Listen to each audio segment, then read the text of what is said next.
All right, welcome. Full disclosure, we're going to tape this and put it online so that our teams, our outstate teams, that are north and south can see this training. So smile. You are on candid camera. Welcome. My name is Vicki Cody. I'm with High Tech Kids. Welcome to First Lego League Coaches Training. With me today, really quick, I will tell you I have Kendra. She is our volunteer coordinator. If you want to volunteer, if it's just been something you've been dying to do for years, she is your girl. It's a great way to see what happens on the back end. We have Rand Willock. He is one of our head judges and head referees. He's going to go over the game with us today. Outside, you probably met Cheryl. She's our executive director. If you want to give us money, she's the person you want to talk to. Who we don't have tonight, we don't have Jeannie Badger. I'm going to use my little pointer here. Jeannie Badger, if you have programming questions, talk to Jeannie, call Jeannie, email Jeannie. I have Jeannie's business cards if you want them. She's on vacation today, so I'm just going to hand out her business cards. Bethany and Norm work on First Tech Challenge, but can answer First Lego League questions if you happen to call the office and they answer the phone. So we are a staff of 6 located in Golden Valley. All right, quickly I want to find out how many rookie, first time, never done this before, don't know what I got myself into. Wow, okay. Welcome. Ask lots of questions. Do we have anyone here who's done it more than, say, 3 or 4 years? You don't count. Okay, welcome back. So second year, you guys are third year coaches? Oh, you're first year. Fourth year, wow, congratulations. Look at, she comes back for more. All right, so we have a pretty good group, a lot of rookies. So stop me if you have questions. Kendra. The button's the bottom one. Okay. So stop me if you have questions, because I sometimes talk too fast. So we have a lot of rookies, and I just want to explain the difference between who all these people are. High Tech Kids is us. We are the nonprofit in Minnesota that delivers FIRST's programs. FIRST is a nonprofit in New Hampshire. They author the First Lego League Junior, First Lego League, First Tech Challenge, and First Robotics Competition games. They make up the games, they make up the rules, they do the background checks, they take your registration money, your national registration money, and all of that. For First Lego League, they partner with Lego to come up with the missions, decide, what all these little things are going to be with the theme. I guarantee you that next year's theme, I think it's almost going into production, so they already know what it's going to do. So they work on those pretty far ahead of time. So that's sort of how we all work together. So FIRST partners with people all over the world, all over the country. We are the Minnesota people. So after you get done registering, is there anyone that's not registered? Okay, you'll want to do that soon, so that when you register and pay your national registration and you'll get your Lego kit, you'll want to do that soon, because you'll want to register with us on Monday. So, and I'll get to that. All right, just for fun, these were numbers pulled at the end of last week. So we've been growing. This year for First Lego League, looks like it's going to be the first year that we don't grow, which is kind of all right. We graduated a lot of teams out. There's been a lot of turnover. And since we've taken on First Tech Challenge, a lot of our teams are moving up earlier and not staying in First Lego League for so long. But last year we had a combined total of 1,040 teams that we managed throughout the state, so kept us pretty busy.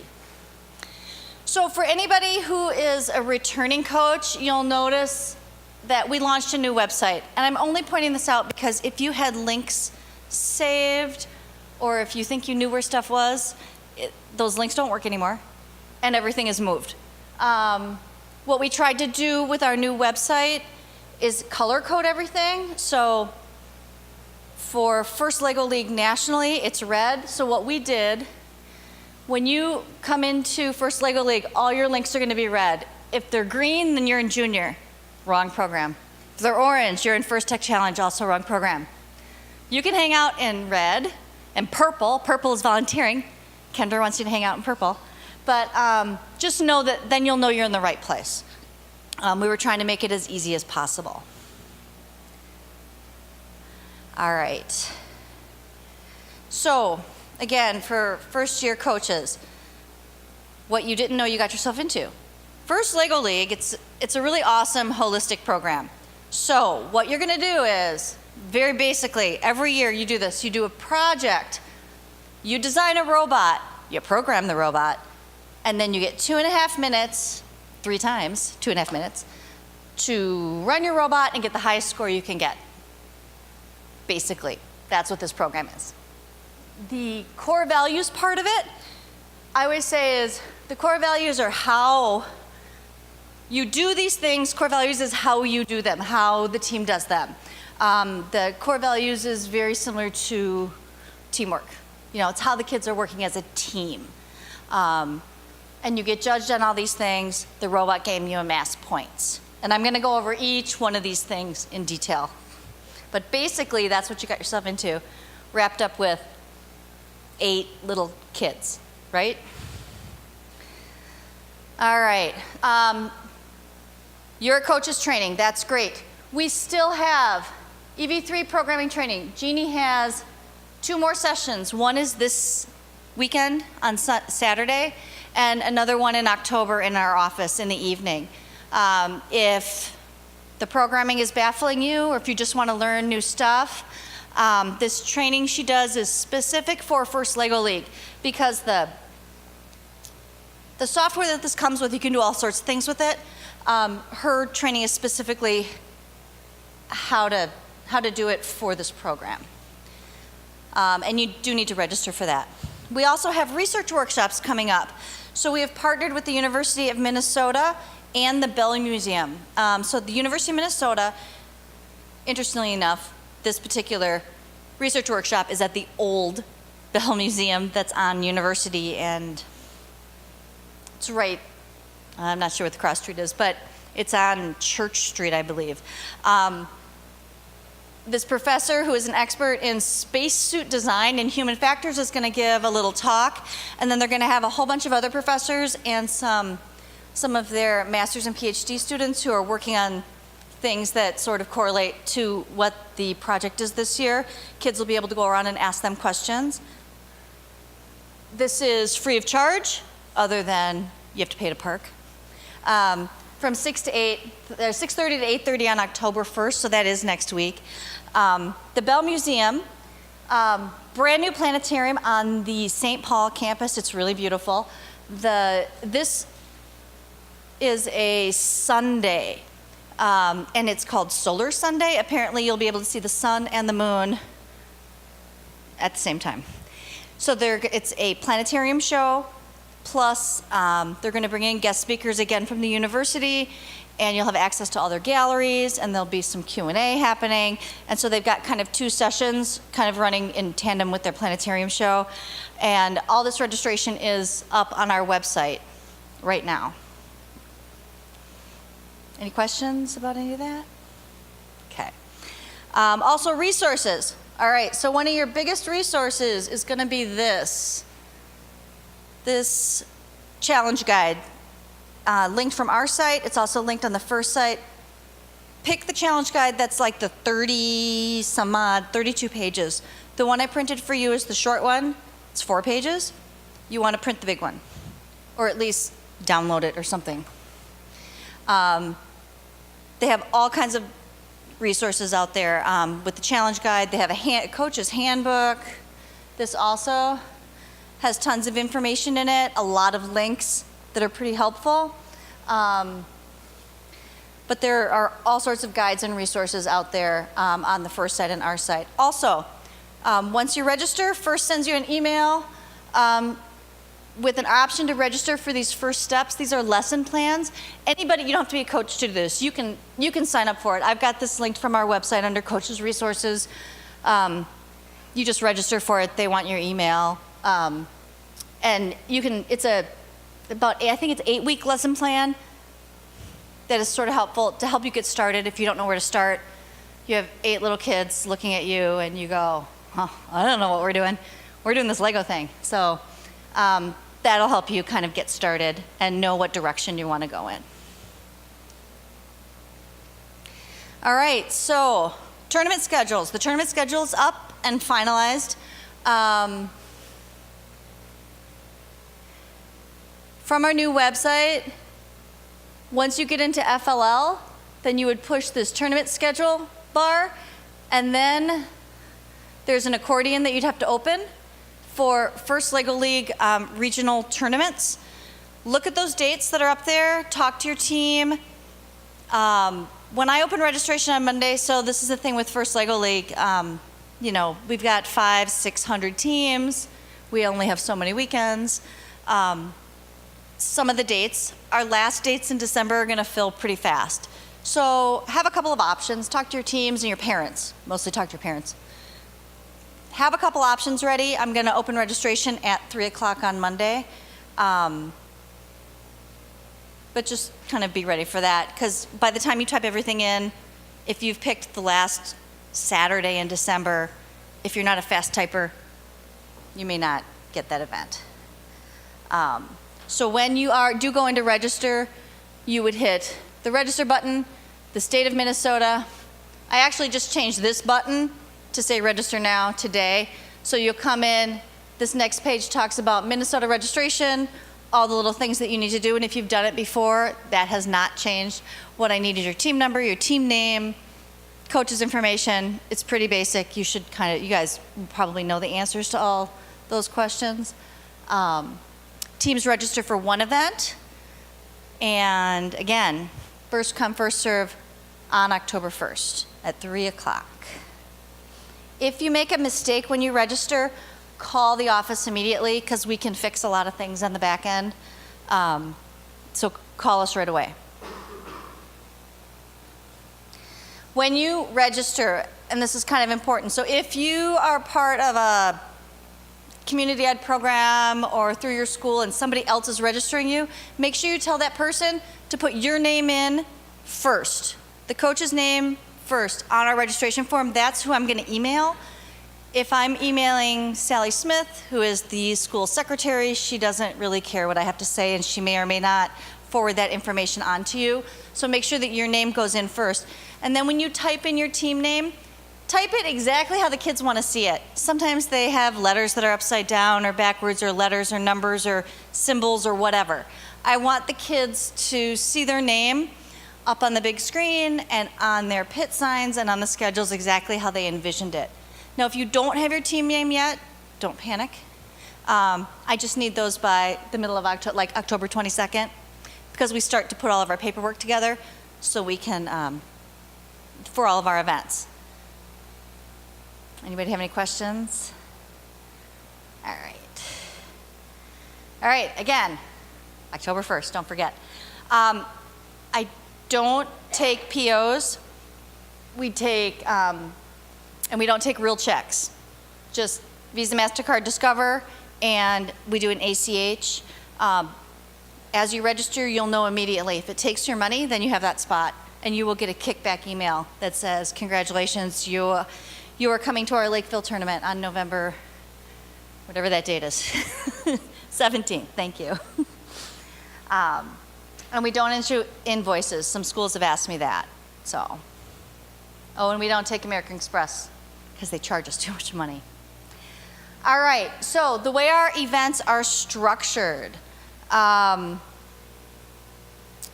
So when we started growing really fast, instead of having one event at this school and one event at this school, we started combining our events.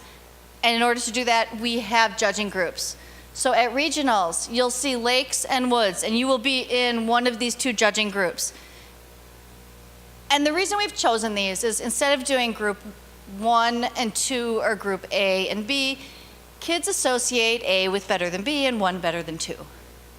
I don't think any of them associate Lakes or Woods better than one or the other. So we went with the Minnesota theme, and as we have more judging groups, it gets more Minnesotan. At some point in time, snow shows up, rivers, marsh. We've got a lot of options. So, but we do lakes and woods at regionals. When sectionals comes around, we do lakes, woods, and prairie. And the importance of this is, so you are at a tournament with 32 teams. There are 16 teams in each group. You are only competing against teams in your group. So if you're part of a school who has maybe 4 teams, and they've got 2 teams in lakes and 2 teams in woods, not all 4 of your teams are competing against each other. It's just whoever is in your group. So it's sort of like 2 events under the one roof going at the same time. It was just a way for us to efficiently grow in Minnesota. So I just want to, that's sometimes confusing to new coaches because it seems like there's a lot of teams. We do a set of awards in lakes and a set of awards in woods, and we advance the same amount of teams out of each. So just like 2 separate events. All right, so a couple of weeks before your event, I'm going to start sending you emails, which is why when you register, I want to know who the coach is and not who the purchasing agent is.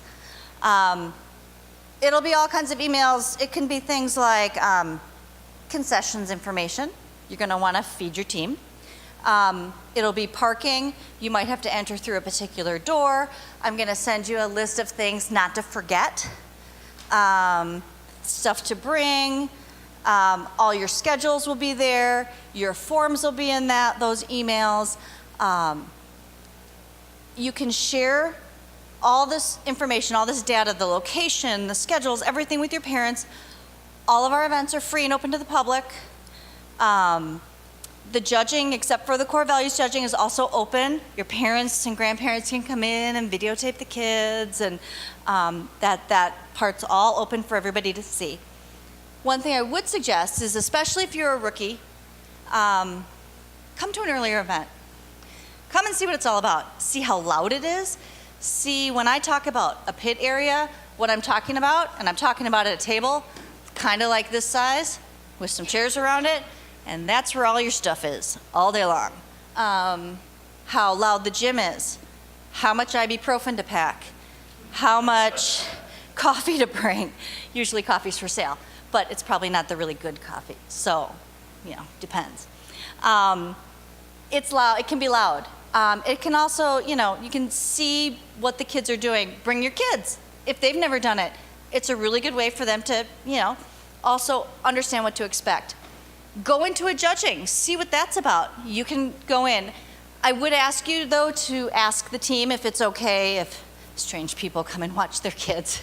I mean, it's all open, but some kids get really nervous when they see people they don't know. So, but I would just ask you to ask the coach if it's okay. Inclement weather. Okay, we live in Minnesota. We're not wussies. We haven't had to cancel an event in a long time. We will know by Friday, because if the school closes, then clearly we cancel. But if they're still open, usually if they're going to close for the weekend, they close on Friday. And if they don't close on Friday, and we're setting up, then we're probably going to be there that whole weekend unless something really bad happens. Minnesota has great snow removal. The cold doesn't scare us, right? So we haven't had an issue in a long time. Knock on some wood somewhere. Is this wood? This is probably not wood. Okay, anyway. All right, when you come to the event, there's some required forms that we need from you. I know that FIRST asks you for demographics, but we are also a nonprofit, and FIRST does not share those demographics with us. And our funders want to know who they're funding. So I have a form. It's pretty basic: girls, boys, grades, ethnicities. One question I ask is if they did First Lego League Junior last year. We're just trying to track to see if kids are going through the progression of programs. And then the other thing you're going to need is consent from the parents. And you can do this in 2 ways. There's a paper form. This is the easy way. We have this paper form online. You can print it off, one for each kid, send it home with your parents. It's a photo release is really what it is from FIRST. Or you can try their online team roster, which sometimes works and sometimes doesn't. And I'm not sure for First Lego League kids if it's actually asking for a kid's email, which is a little bit creepy to me. But you can do the roster thing too. It's you send an invitation to the parent for their child to be on the team, and they kick back something that says yes, and it creates these names on a list. You print that out, and you can bring that as well. It didn't work really well last year for First Lego Leaguers, so I'm not sure how it'll work this year. I point out our schedule, especially for the rookies, because I want you to know, so this is what our schedules look like. So see these are the Lakes teams, then these are the Woods teams. What I'm pointing out here is it's not in time order this way. So the Lunar Eagles, I hope, showed up before 12 o'clock, because really they started at 9:30. And it's just the way our schedules are, so just be aware of that. We also will have a general schedule on the bottom. Generally, our doors open at 7:30. We let everybody in. We have an opening ceremonies. We have a coaches meeting that I highly, highly suggest you come to. At the coaches meeting, our head judge and head ref, if Rand's there, it'll be him. They're going to go over any questions you have with this, because after you do this with the kids, trust me, you're going to have questions. And there might have been updates, robot updates that you have questions about, and we will clarify those at that meeting too. All right, so like I said, doors open around 7:30. When you check in, I want those 2 forms. I just need an adult. I'm gonna ask you how many kids are on your team, and let's say you have 8 kids on your team, 1 is sick, and you have 7. Why I'm asking you how many kids you have is I want to know how many medals to put in your envelope at the end of the day. So if you want 8 medals for that kid who's sick, that's fine. Even if you have 11 kids on your team, that's okay. If you have a really big team, I want to know about that ahead of time, so I bring enough medals and bring you a medal. But basically, that's why we're asking those questions, because at the end of the day, you're going to get an envelope back that has all your rubrics in it and medals for each kid. So we just want to know how many medals to put in there. I would also do a little reconnaissance. I would, after you find your pit table and you get your kids settled and dump your stuff, I would either have another parent or someone go find out where the performance area is, where judging is, where concessions are, where the bathrooms are, anything that your kids might need during the day. And again, come to opening ceremonies at 8 o'clock. Usually it's between 8 and 8:05, if we're being honest here. But I would also bring one of those folding chairs, like a camp chair that you might bring to a soccer game. Because if we have tables like these that don't have chairs on them, we put 2 chairs at a table, you're going to want someplace to sit. Sometimes we use those lunch tables that have stools, but we won't know until we get into each school what kind of tables we have. So I would make sure you bring a table. I would also make sure that you bring, you will have access to power, be able to plug one thing in, but you might want to bring some sort of power strip, because you're going to want to plug in your phone, you're going to want to plug in your robot, you're going to want to plug in your computer, and I bet everybody that comes with you has a phone. You might need more than one outlet at a time. So those are the big things I would bring. Okay, before I move on to the actual challenge, does anybody have any logistic questions? Oh, Kendra's going to bring the microphone so she can hear you. We grew this year. We have 2 teams now. Okay. And we want to come to the same tournament. Would you put our teams together near proximity for pits and stuff like that? For pits? Oh, yeah. So usually we do it by affiliation. Okay. So if you're both at ABC school, you would fall that way. But if you're not, just shoot me an email and let me know. And we'll put your teams together for sure. Okay, great. Thank you. Mm-hmm. Anybody else? Oh, Kendra.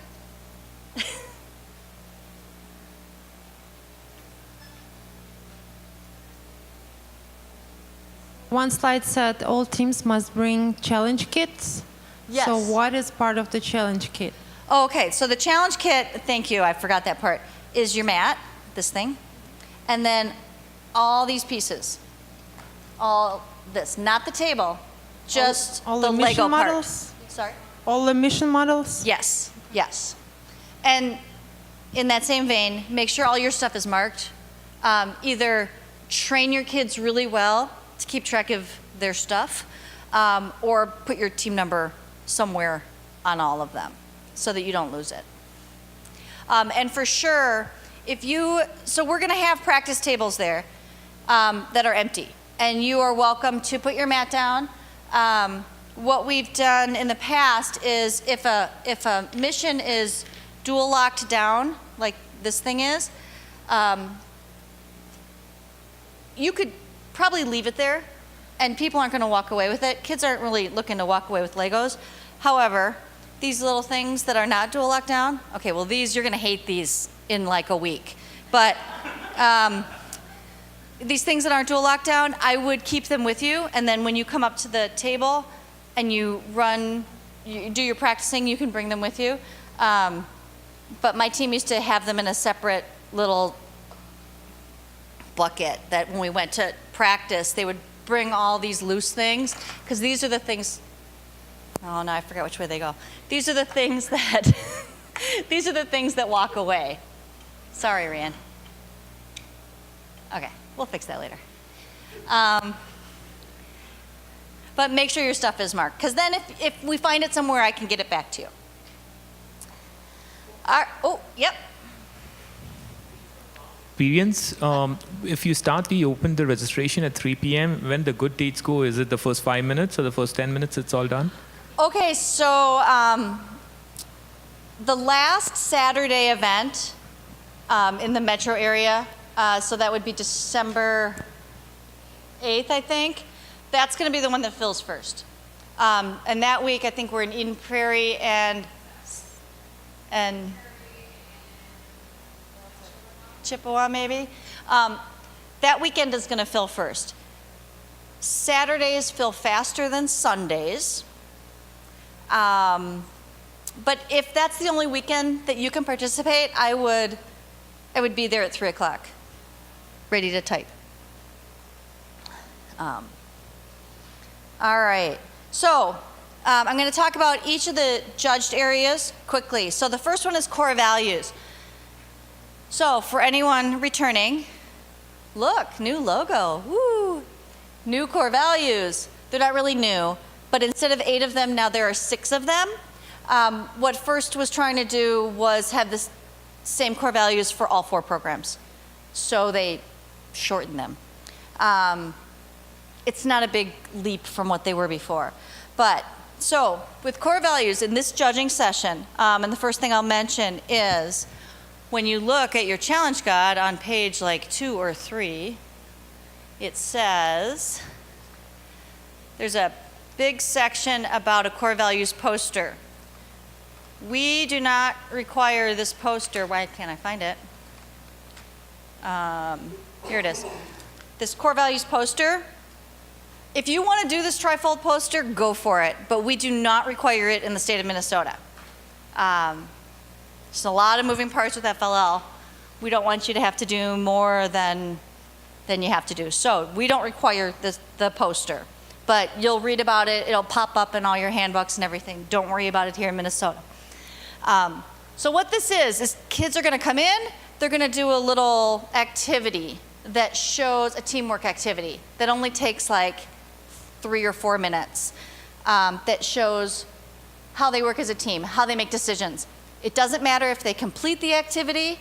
It doesn't matter how they do the activity. But for instance, if they get into a fist fight while doing it, they probably won't do very well in core values. This is what the judge is looking for, not for fist fights, but just how they're solving problems, how their team, because every team is different. Some of them have a leader, some of them don't, just whatever works for their team, and they're just trying to figure out how that works for them. You can find a lot of team building activities online. So the one thing I like to use as an example is something we don't use anymore. in the very beginning, when we first had to come up with core values, we had this really fun one, and it was a target on a table, and we had balls all around it that were different sizes, shapes, a croquet ball, a cotton ball, a football, things that were heavy, things that were light, and we had straws, and the kids had to blow the balls into the center of this target, and if they fell on the floor, they were out of play. So they had a great time doing this, because the croquet ball, you needed a couple of kids to blow at the same time. The cotton ball, somebody had to be on the other side to catch it. They had a great time, and it was so much fun. And after the first team went, we were like, oh, that's great. And the judge came out into the hallway and said, do you guys have any wipes? Because there was spit everywhere. So while it's super fun, we don't do that during cold and flu season anymore. But that's an example of watching and see how they work together. And then there's a Q&A after that. For this judging session only, this is the only one that's not open to the public. And the reason is because we do the same secret activity all day long. So there's going to be a team that judges at 8:30, and there's going to be a team that judges at like 2:30-ish. It's the same thing. So what we're trying to do is not have the team at 2:30 have an advantage over the team. So one coach will go, it doesn't even have to be a coach, one adult will go in with the kids, and the judge swears everybody to secrecy, and then they do their little thing. So. All right, now the project. And I'm going to really encourage you to print this out. There's all kinds of great information in here. Starting with, you don't have to be best friends with an astronaut this year to get your project done. A lot of people thought that that would be the case, but you really don't. This gives you a lot of resources. It gives you stuff to think about. It gives you ideas on where to go. So this is space. So I think kids are going to be really excited about this because they can really use their imaginations, because I will bet none of you have been in outer space. So nobody has a really good body of knowledge of this, or firsthand knowledge, I should say. All right, so this year it's about living in space, identifying a problem with a human, what a human would encounter living in space for a really long period of time, and first defines that as a year. So what kind of problems are you going to have living in space for a year? All kinds of problems. So it could be an emotional problem. It could be a problem of staying in shape. It could be brushing your teeth. Could be, how do you get food? How do you get water? How do you deal with anxiety? How do you deal with isolation? All sorts of things. So that's what the project part is about. So then what they're going to do is they're going to come up with a problem, and then they're going to design an innovative solution to it. So this is going to be one of the hardest things that you do as a team with little kids, is take this very wide problem and narrow it down enough so that they can wrap their heads around it, come up with something kind of innovative and fun, because the more fun it is, the more fun they're going to have with it, and be able to research around it. So that's why I would suggest reading this. So when you design your innovative solution, it can be something brand spanking entirely new. Keeping in mind, with kids, we can take a little bit of a leap of faith when it comes to technology. It has to be a little bit within the realm of reality. It can't be that you met my friend Fred the Martian, and Fred the Martian gave you all the answers. It can't be that. It needs to be a little bit real. A lot of it real, more real than that. But you can look at existing solutions and change them or adapt them in different ways. And you can improve upon those solutions. It doesn't need to be robotic. And you don't have to get a patent. You don't have to do any of that. That would be hard for a space thing anyway this year. But your solution should be something that they're redoing, something new. It should be something new, is what I'm trying to say. All right. and you're not done yet with the project. You are going to find an expert. You're going to find somebody to share it with. So let's go back to staying in shape. For instance, pretend yours was how to stay in shape. So you don't have to go out and find an astronaut who's actually been in space and say, how did you stay in shape? Maybe you can find an aerobics instructor. Or maybe it was that thing I said before, brushing your teeth in space. Go talk to a dentist or a hygienist. Maybe they have ideas about how that would work with zero gravity. What happens when you spit? I don't know. Floats around. That's kind of gross. Kids might like that. But, but my point is it doesn't have to necessarily be an astrophysicist you talk to. It could be, depending on the problem you pick, a person who, maybe you have a parent who knows somebody who is, this type of person. So now you've figured out your problem, you figured out your solution, now you need to share it with somebody. Now you might go back to that person that you ask questions to, because that person would be what we sometimes call a stakeholder, somebody who cares. You can present and share with your parents because they care what their kids are doing, but the kids I think are going to get better feedback if they go and talk to that dentist or talk to that, fitness person about those ideas. You're also going to prepare some sort of presentation. And this is kind of the fun part. It could be a skit. It could be a game show. It could be kids with poster boards just talking.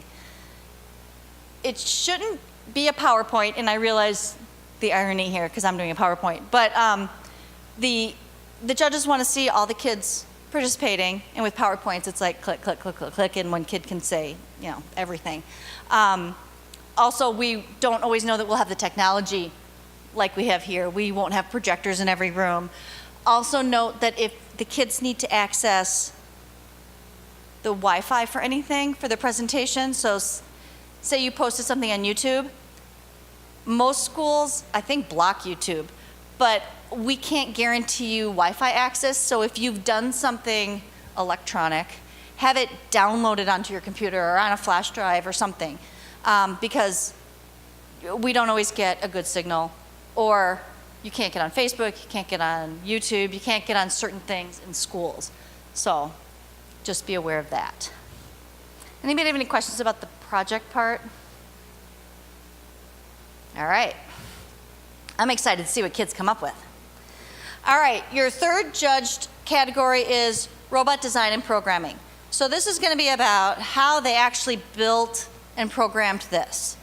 The judges are going to, what they're looking for is, why did you do wheels instead of treads? Why did you use this little ball thing? What did your robot look like on the first day? And if they say, this is what our robot looked like on the first day, they just don't remember. Which brings me to something FIRST has put out new this year, an engineering notebook. And it's okay. This is a good place to start for kids. I used to always just do a binder because I'm a binder person. But we would take, what was easiest for my kids was just to take pictures of it. Every time it made any sort of big change, we would take a picture of it, because they did not remember what they did in September, in November. For sure in December, they won't remember anything. So take pictures of it. Have the kids write it down. And this is actually not a bad idea. An engineering notebook's not a bad idea. I mean, we did it also for our project. We had a different binder of all of our ideas, why we chose them, why we didn't choose them. Because actually my kids were funny because they would be circular. They'd be like, yeah, let's do this. I'm like, okay, we talked about this 2 weeks ago. You already voted that one down. And it was a way to kind of keep track. So we did it with our team names. We did it with everything. So, but they're going to come in. There's going to be a board just like this, not a timer. It's going to just be the parents, and the team's going to come in and just show what the robot does. So I would suggest having a plan. The judges won't be able to see everything.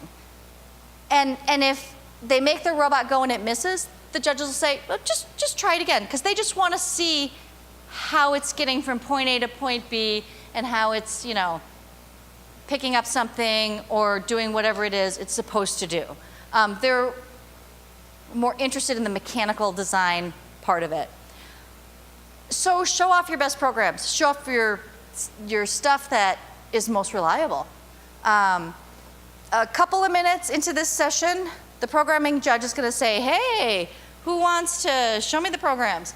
So have the kids know ahead of time that a couple of them are going to walk over here and chat with the programming judge about the programs. And it's going to be the same thing. You're going to open up the laptop. Well, hopefully the laptop's already open and the software's already booted up. They're only going to have time to look at maybe 2 programs. I think that's about the average, maybe 2, maybe 3, depending on how intricate they are.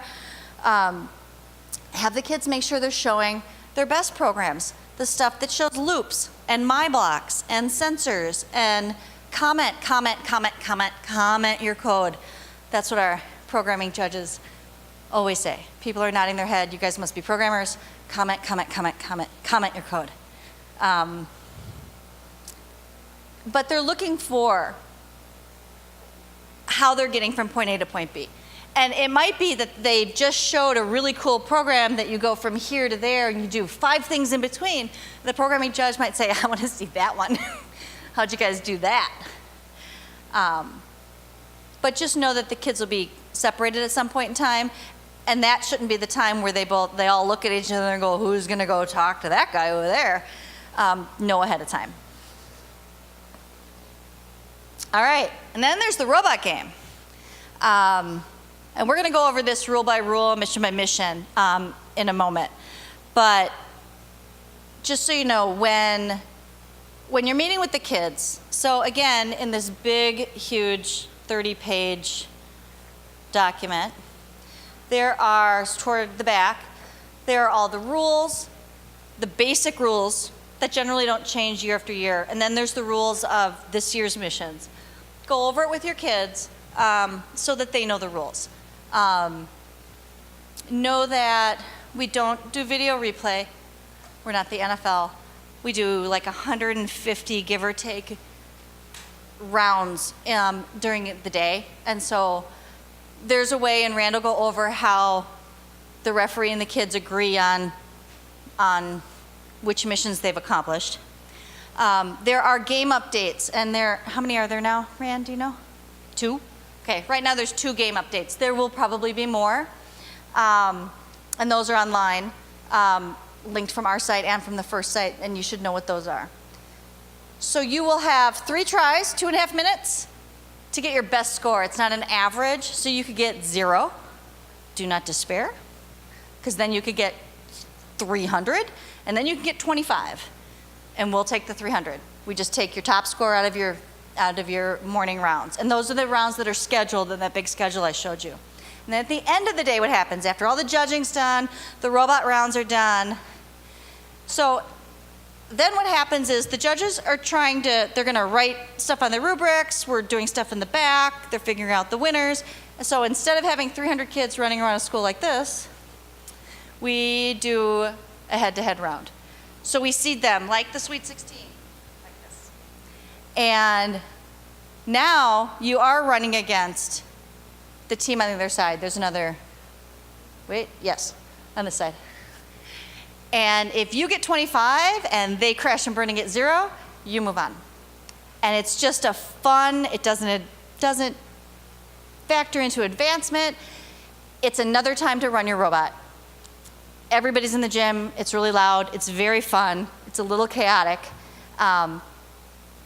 That's when you'll get your highest score of the day. I guarantee it. And and it won't count, but it's okay. We have awards just for this. We have Minnesota awards for 1st and 2nd place, head-to-head in each division. It's a fun way to end the day. So here are my tips before we move on to the robot game. A little bit about team management. Once you figure out where you're going to play, start your calendar. Look at a calendar and go backwards with it. It's really hard to keep kids on task, and I know that. I was a coach for years, and 2 of them were my kids, and I couldn't keep them on task. I would have goals. I would have rules, even for your parents. I would try to suck some of your parents in, which is why I'm standing here. That's why Rand is here. Kendra's not old enough yet, but I'm sure and someday she'll get sucked into. But, and I would do those team building activities, talk about the core values just so they are aware of them. But it's a lot like herding cats when they get squirrely. So just be patient. It's supposed to be fun, okay? It's supposed to be fun for you too. Some common questions we get. The robot does the mission, not the kids, not their hands, okay? You can do them in any order. First puts them in an order just because stuff has to be in order, but you can do them however you want. And strategy is part of the game. I think it's better to have a robot that does 3 missions 80% of the time instead of 6 missions 30% of the time, because you're going to put this in your car and you're going to drive to a school. And it's going to get to that school, and now your 80% is 50%, and I don't know why, but it's a toy and it's plastic. And for you programmers out there, it's going to make you crazy because it doesn't do. You think you programmed it to do something. Not you, kids. Sorry. The kids think they programmed it to do something. The plastic wears. Sometimes you have to check your connections. Stuff happens when you travel with a robot. I don't know what it is. I would have a carrying case for it because when you're in the school, you're going to go from your pit area, which is usually like either a cafeteria or a secondary gym, to a bigger gym or to some classrooms. You might want to have like one of those little carts. A lot of teams have carts they put stuff on. That makes it easier for the kids when they're running their robot. I would practice this. You have your robot, you're ready to go. It's like, what, a week or 2 before your tournament? This thing is rocking and rolling. Set a 2-minute timer. 3, 2, 1, go. Crank the music in your area and see how the kids do. The first time I did this with my son, he was like, wait, start over, the wheel fell off. I'm like, sorry, what would you do? And he was like, oh, okay, I would fix the wheel. I said, yes, you would fix the wheel. Keep going, the timer's still going. And practice that, because that stuff happens all the time. Big one, number 7, start early on the project. Not a one of your kids joined First Lego League to do a research project, not one of them. They all joined to do this. They might grow to like the project, and this year it's about space, could be fun, but that's not why they joined First Lego League. I guarantee you. I guarantee that one. So start early, and because that can also be one of the most fun parts. And so this is a kids do the work thing. So I would set realistic expectations as well. So you guys aren't supposed to be programming and researching, they are. You are definitely there to help them and teach them, teach them how to program it to go from point A to point B, but it is about what the kids are learning. And make it fun. It's fun. I promise, it's fun. All right, before we move on, shameless volunteer plug. We are a volunteer organization. We use about 300-ish volunteers every year to be able to manage these events. I started because I was a volunteer by accident. And that was like in 1999. And now I'm standing here. So we have volunteer training. If you're interested, talk to Kendra or just come to one of our trainings. It's a great way to see how we make decisions and what happens, in the judges' room besides chocolate and lunch and coffee, lots of coffee. All right, I want to thank you for coaching. We're going to bring everybody up here, and Rand is going to go over the game. If anyone's coached before, this is my favorite picture ever. They are watching their robot. And now even if you haven't coached, you can see that they're not happy with their robot. And your kids will look like this more than once. So, does anybody have any questions before we move on to the robot game? Oh, So my school's kind of new to this, and they have nothing yet. okay. If I get November 17th is my only date available, is it really conceivable that we could be ready by then? Yes. Okay. So, and what I would say to you is, okay, yes, you're right. It may not be perfect, right? But when you come to these events, there's a lot of learning that happens at the events, and especially our early events, because we tend to get teams who, see, you're ahead of the ball because you're already here. But we tend to get teams that have just found out about it, and those are actually our events. We have the most amount of our volunteers who actually sort of prefer, like if you were to ask Rand, he would prefer to be the volunteer that goes around the pits and just helps teams. That's what he wants to do. We don't always let him do that. But yes, you can get something together, absolutely. But So I'm coaching a group of third graders, okay, and I'm that's brave. Yes, thanks. I also have a fifth and a sixth grader who each have their own teams this year, Oh. so our house is doing this. What's the rules? Sorry. What are the rules if I wanted to have, could one of my older two kids' teams come coach, help, mentor the youngest, because I know nothing about the robot or the programming, so Absolutely. I'm looking So to reel in some sixth absolutely. graders. You know, if your older kids are understanding that part of it and they want to teach the younger kids, that's however you want to manage your house. That, okay. that's fine. That's fine.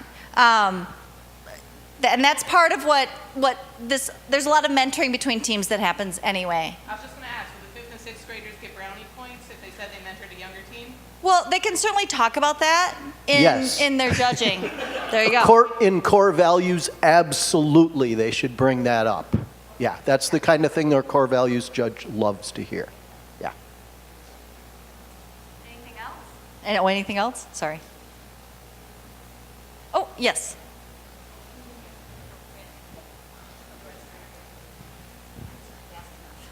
Just a simple logistics question is, this is a great presentation. Thanks for sharing with us.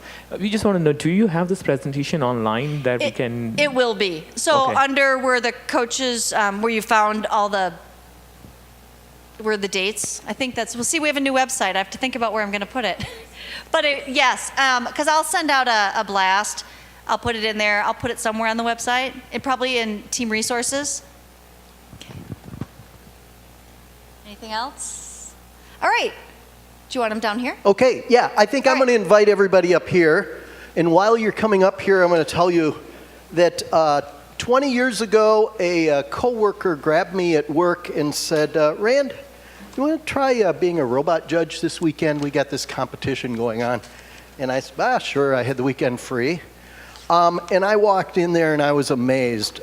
You imagine a gymnasium full of, it was as loud as any basketball tournament. The kids were screaming, they were cheering, they were singing, but they were all cheering for their robots to accomplish what they programmed them to do. And as a confessed nerd, I was just amazed, and that was just fabulous.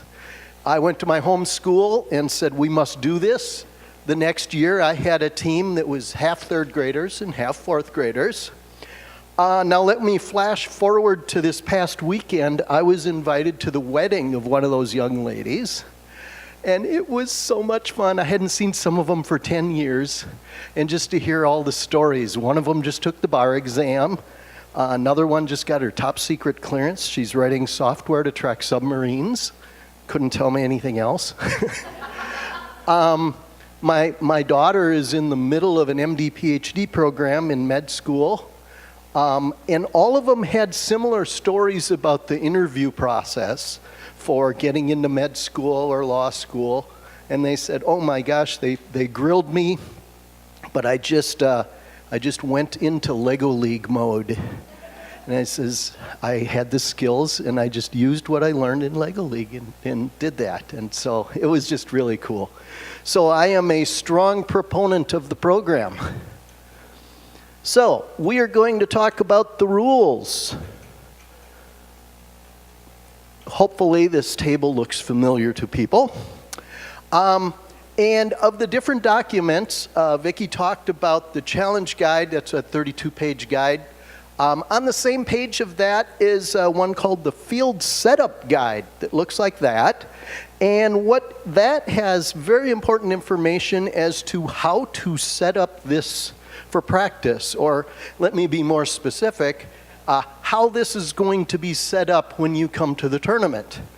And it also has very specific instructions for how things will be set at the beginning of each match.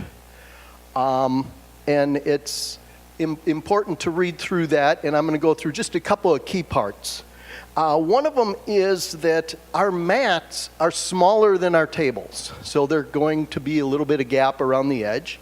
But I want you to do is put the mat against this edge. And usually we have a compass on the mat, north, south, east, west. There's no compass this year, but this is the south edge, kind of back where base is, and that's the north edge. So put your mat flush against the south edge and then centered east to west. So there is going to be a gap on each side, but it should be kind of an equal gap on the east and west side. The other thing I wanted to point out is the tables themselves. Originally, back when I started, first used 2x4 walls, and that's how you built the table, and that's what you see here. But now they're kind of switching to 2x3 walls. So you're going to find some tables that have the shorter walls on them. A matter of fact, we just had a party about a month ago. All the high-tech kids, volunteers, rebuilt all of our tournament tables.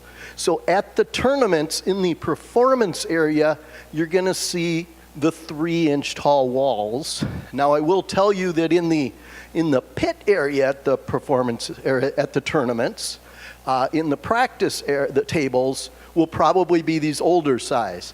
So kind of the rule of thumb there is you need to be able to handle any of the range between the 3-inch or the 4-inch size of the walls. So these mission models built out of Lego, hopefully you've got your kits and the instructions. Building these models is a pretty good exercise to have the students do. I'm amazed at how many students have not had the opportunity to build something from a kit, just following step-by-step instructions to build something. And it's a pretty good learning experience. You learn some interesting building techniques along the way. Now, a couple of caveats with that. A, they need to be built perfectly. Because when you get to the tournament, you don't want to look at one of the models and say, ours doesn't look like that. And by the way, 18 years ago, that's exactly what my team told me. We were practicing on one of the wrong models, and we didn't do well on that mission because I had built it wrong. So you do want an adult to do some quality control on your models. The other caveat I want to tell you with building these models, usually the color of the pieces, it doesn't matter with Lego, with one huge exception, the color of the pegs or the pins. Some of the pins are friction pins, and the two pieces have a lot of friction and they don't move well with respect to each other. But some of them allow the pieces to move much more freely. Some of these models work better if you use the right pin. So you do want to check the color of those pegs or those pins. That is... Fran? Oh, yeah. I just also wanted to point out, one of these bags, and I forget which one it is, has a large piece that's left over. Lego usually never does that. So They it's like always have some pieces left over. some little pieces, but one of these has a 13? It's an 8? It's a 13 beam, like a light gray beam. So we freaked out and we rebuilt it like 3 times and we kept having the same beam left over. And then talked to people across the country and they all have this weird beam left over. So just know that. Yep. We've got a lot of new coaches here, and welcome and thank you very much. It's a wonderful experience coaching these teams. I do want to give you some advice. First of all, nobody in Minnesota is going to do all of these missions. Nobody's going to get the perfect score. A couple of years ago, there was a team in Boston that got a perfect score, and they put a YouTube video online and showed how they could push the button and get all the points. But, you know, that went viral. That was extremely rare. Set reasonable expectations for your team. The other thing that I wanted to say is that at our tournaments, so we have our regional tournaments, and then you advance to sectionals and then state. Typically about a quarter of the teams at a tournament, maybe a few more, will advance on. And so you can't have your only goal for this season going to nationals. We're only going to get, maybe 2 teams out of the whole state that go to nationals. So 3, whoa, big year this, okay. But, and you can't have a goal of, oh, we're going to win awards and we're going to move on. Because the odds are already against you, you know. But so your feedback to your students and your criteria for success, set up some reasonable expectations. And your first very good goal for your team, get a robot built. That's a big deal for a lot of teams, getting it all together, something that moves. Another good one is program it to go in a square. Just prove that you can get it to move and go back to the place where it started. That's a very good exercise. Another reasonable expectation, get one mission, get some points on the board. That's worth a celebration in the classroom. Maybe breaking 100 points. I think this year 100 points is a pretty reasonable goal for a rookie team. And so, you know, when our team scored 100 points, we were like celebrating and cheering and so set reasonable expectations for your students along the way. The next thing I want to talk about are the robot game rules. And this is one of the sections in that 32-page download. And these are kind of the general rules for how we run matches. Now, as Vicki said, the robot, you program the robot. You start out in base here, you push go, and then the robot goes out and does these missions. The students aren't allowed to touch anything out here. The robot has to do everything. And all that happens over 2.5 minutes. And that 2.5 minutes never stops. We don't have any timeouts or anything because we're going to have multiple matches all going on at the same time. So if the robot breaks, they're going to have to fix it in that 2.5 minutes. And I have had students close to rebuild the robot right there and still do fairly well. And then the other thing to kind of keep in mind is that we count up the points at the end of that 2.5 minutes. So what that means is if the robot goes out and does a mission and wow, let's see, what's a good one here? Oh, yeah. So I got that in there, and that's worth, I don't know, 22 points or something. And my robot comes back here, and then I run another mission, and it goes out, and it's on its way to do the satellite, and it knocks it out of there.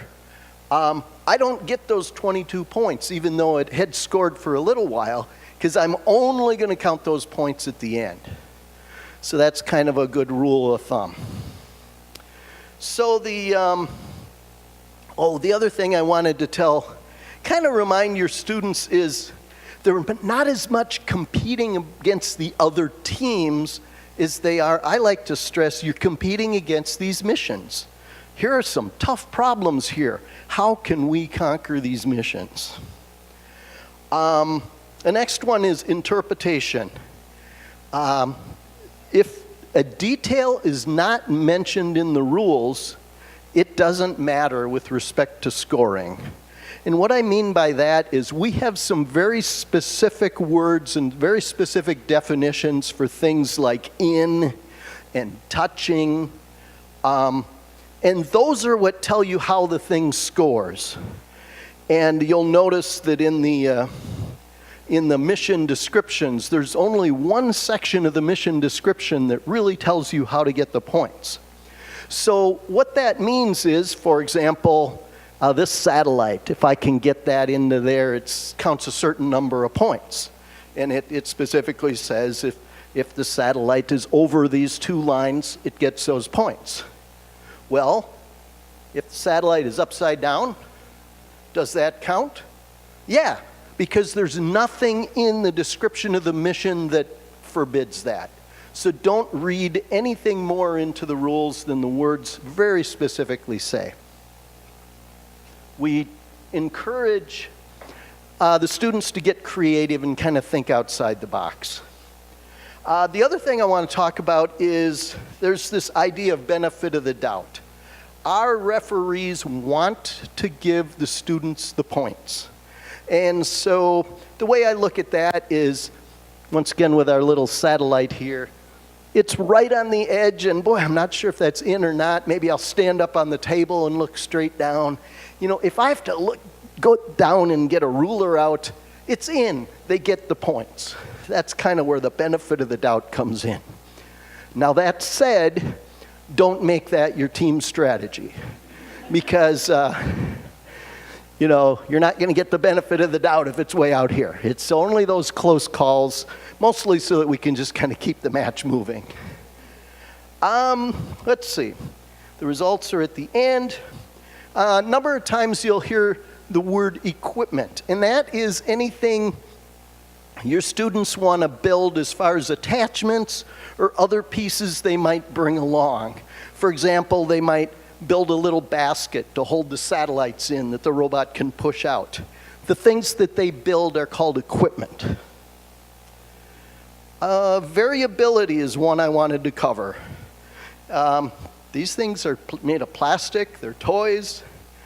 The walls are wood. There might be some knots in the wood, there might be some slivers. Our mats sometimes don't sit perfectly. You can see little waves and things in there. You do not want your programs to be written so sensitive that everything has to be absolutely perfect for them to work. There's going to be variability out there, and your programs need to have a certain amount of robustness that they can handle situations. I had one coach that his team often did very, very well. And I finally pulled him aside and says, how are they so good? And he said, well, when they tell me a mission works and they say, Coach, come and see this, it's working. I go into the room, I put a book under the table leg, I dim the lights, and I might even pull one of the models up and tilt it a little bit, put it down, and then said, okay, show me your mission. Show me that it works. You know, you got to be able to handle that, a little bit of that craziness, the variability. Information superiority. So we have the robot game rules that I'm talking about. Then we're going to get into the specific mission rules. And the question is, there might even be some contradictions there. Matter of fact, this year there is. What do you believe? So the order of things you believe. First of all, Vicki told you about the coaches meeting in the morning of the day of the tournament.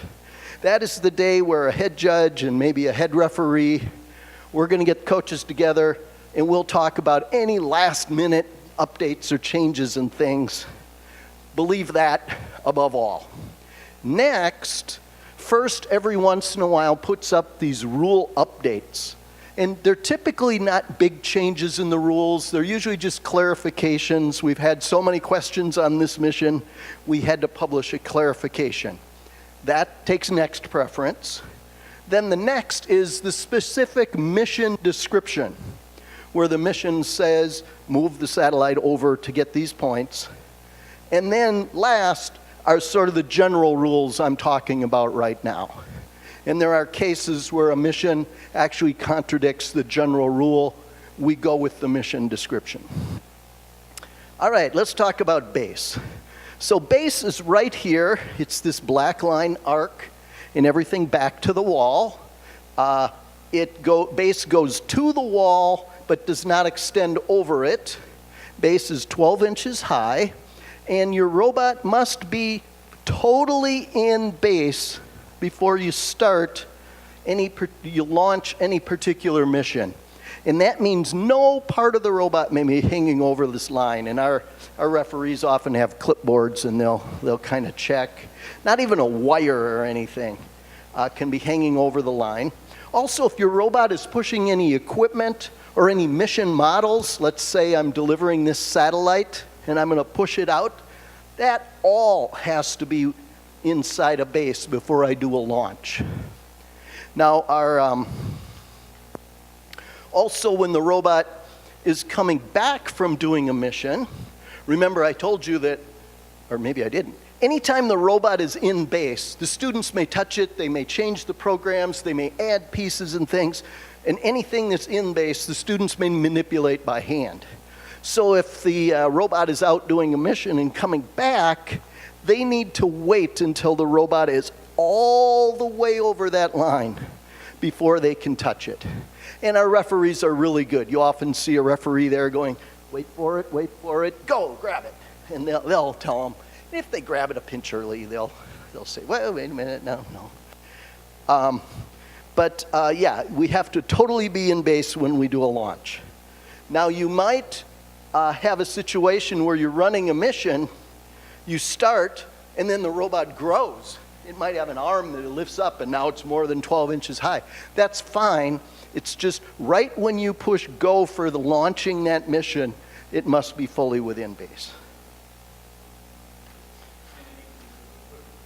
And any piece of equipment or any attachment or anything it's taking. So that's called a launch, when you push go and it goes out and does something. Now, believe it or not, it is possible for some of these programs to not go perfect. Really? And the robot may not make it back to base. Now, that's okay. The students can retrieve it. It's called an interruption, and they can grab the robot anywhere on base. Or if you have little third graders that can't reach out there, we got really helpful long-armed referees. They may ask the referee to retrieve the robot and bring it back to base. That is called an interruption. And if you interrupt the robot, there is a penalty, which is one of those little red hockey pucks. Those are -3 points at the end. And there are 6 of them. Now, if you interrupt it once, we'll put one up there again, another one. If you get up to the 6th one, any more after that are free. So, yes. I think last year there were 5. This year they're -6, or -3. So the most you can lose is what, 6 times 18 points, -18 points there, on any interruptions. The referees do not know what the score is. Oh yeah, well, I'll get to that. Yep. It's like he wasn't sure whether it was 3 or 5. Don't ask the refs. No.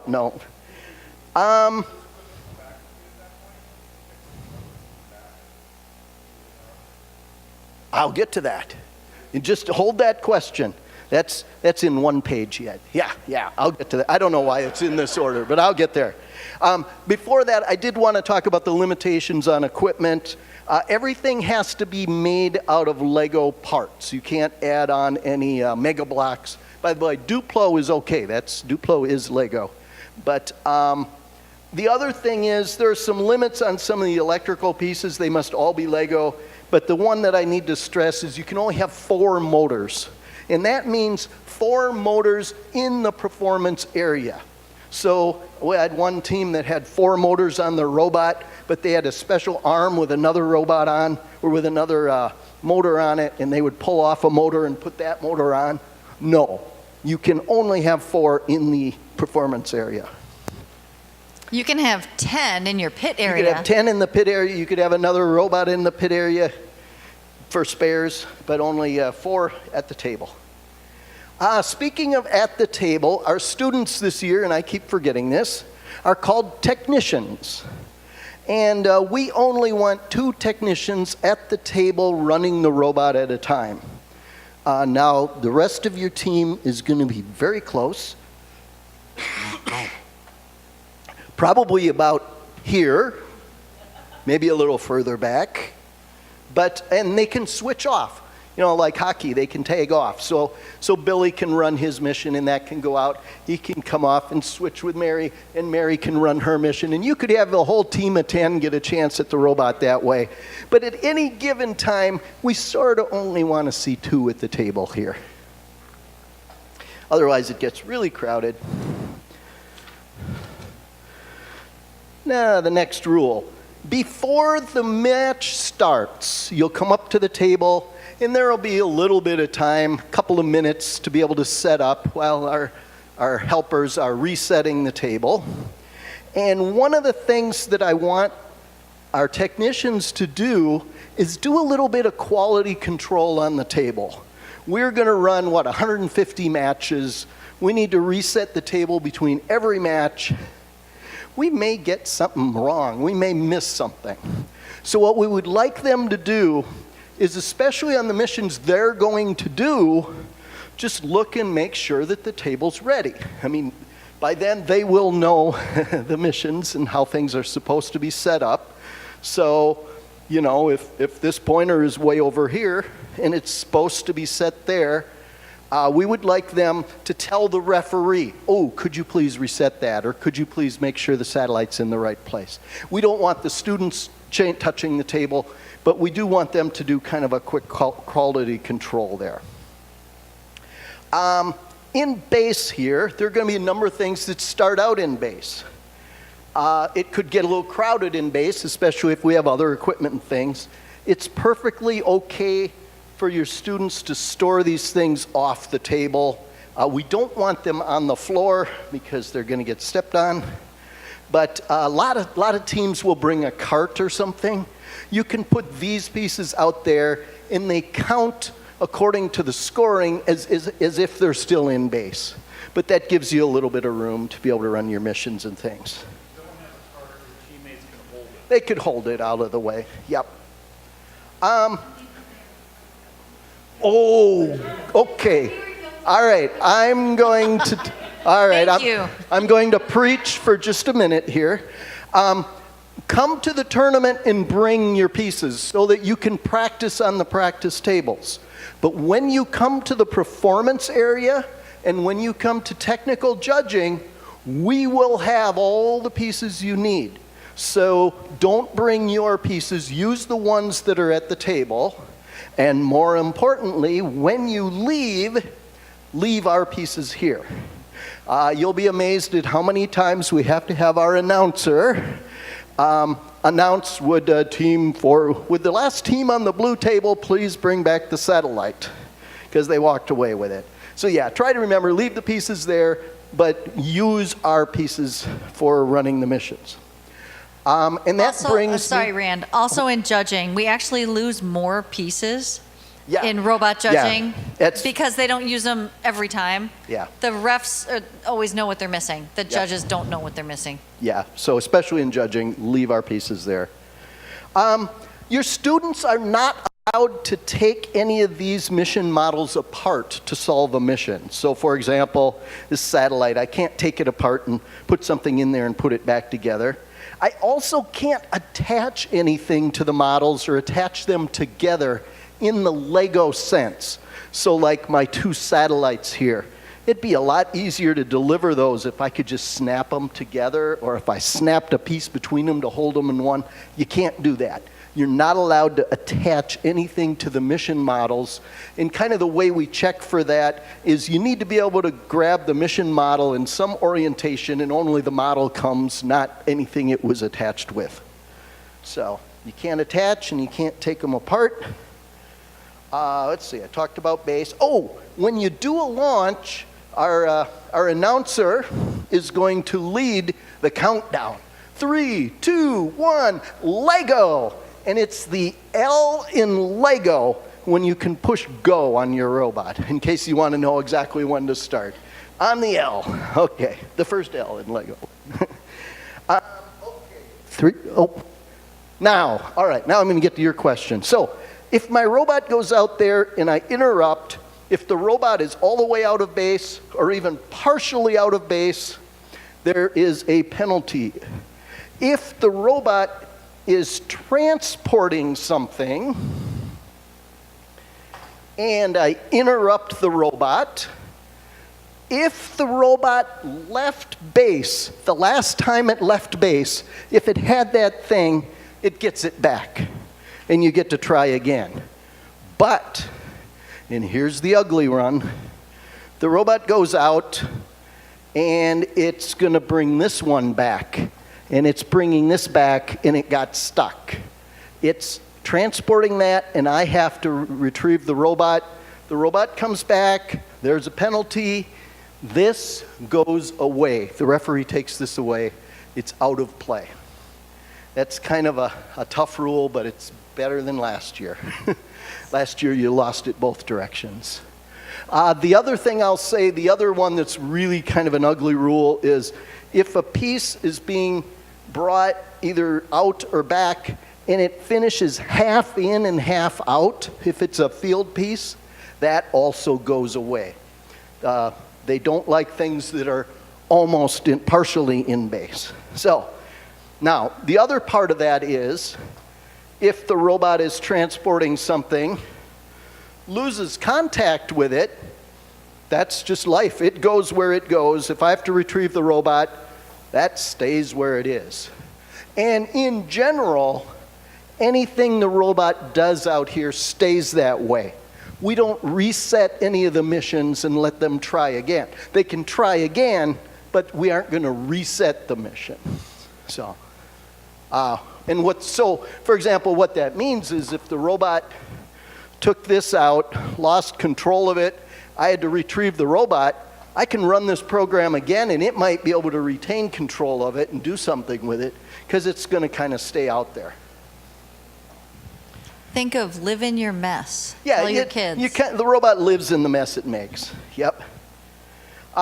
If at the end of the 2.5 minutes or at the end of you have run all of your missions, you can turn the robot off or you can ask the referee to turn the robot off, just kind of to conserve batteries. That touch does not count as a penalty. So I talked about stranding, partially in base. Field damage. All right. Our models, especially this year, are kind of fragile. And you will not get any points for a mission that you break as you're trying to solve it, if breaking gives you an advantage. So, and by the way, that also includes knocking them off. You've got a 5th grade boys team, don't you? Oh, okay. 'Cause I had a team last year whose strategy was just to run into the model as hard as they could. But even if you knock it off the dual lock, that is considered field damage, and you don't get points for that.